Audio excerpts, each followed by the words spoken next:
Le mardi 11 septembre est une matinée ordinaire à New York. Les habitants se rendent à leur bureau et la ville est animée comme d'habitude. Dans une caserne au sud de Manhattan, le jeune pompier Tony Benetatos commence sa journée. Ses collègues partent en mission, mais lui reste sur place. Get the run for the gas leak. It's just Lispinard and Church, odor of gas. Ce matin-là, la routine est interrompue.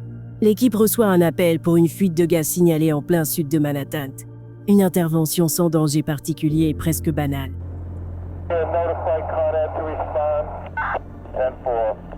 Aux côtés des pompiers, un réalisateur français avec sa caméra en main qui filme chaque instant pour un documentaire consacré à la vie des pompiers de New York.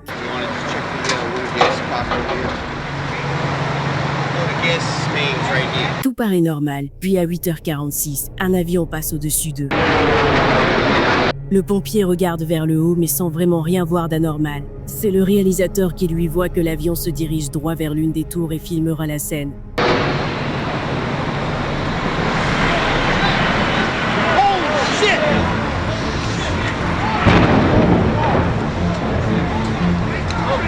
C'est le début du drame.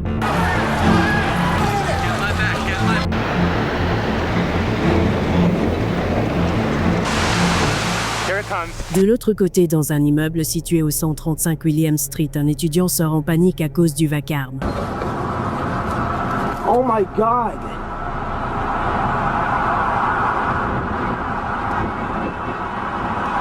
Intrigué, il veut comprendre ce qui se passe. Cet étudiant, c'est Joshua Good.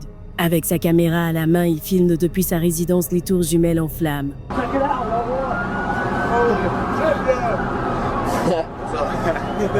Holy shit! La confusion est totale. Dans les rues de Manhattan, les passants lèvent les yeux vers une colonne de fumée, pensant d'abord à un accident.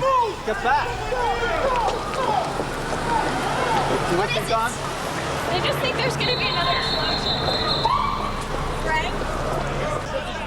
Très vite, les chaînes de télévision locales passent en direct. Les journalistes parlent d'un incident aérien sans certitude. Les premières hypothèses évoquent un avion égaré ou une erreur de pilotage. This just in, you were looking at obviously a very disturbing live shot there. That is the World Trade Center. A la espera de mayores informaciones, saber qué fue lo que ocurrió, cómo fue que Apparently, a plane has crashed into the World Trade Center in New York.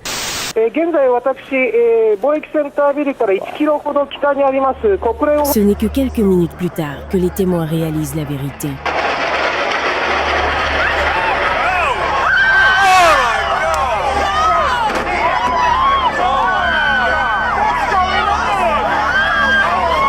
Lorsque le deuxième avion s'écrase sur la tour sud, il ne fait plus de doute que New York est la cible d'une attaque.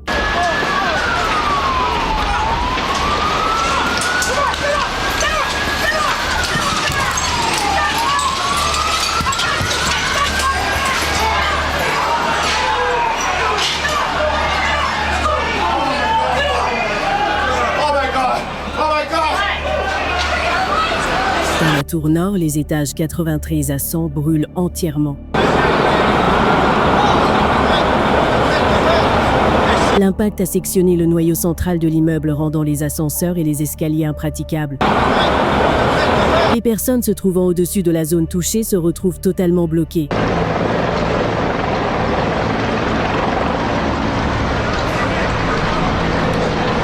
Conscientes de l'ampleur de la situation, environ 200 d'entre elles prennent la décision tragique de se jeter dans le vide. Parmi elles, un homme sera ensuite identifié sous le nom de Falling Man, devenu l'un des symboles les plus poignants de cette catastrophe.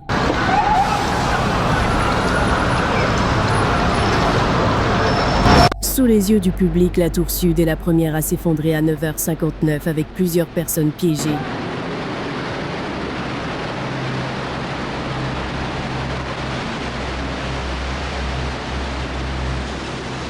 Moins d'une demi-heure plus tard, à 10h28, c'est au tour de la tour nord de s'effondrer, après avoir résisté plus d'une heure et demie. I hope I live. I hope I live. It's coming down on me. Here it comes. I'm getting behind a car. It's incredible.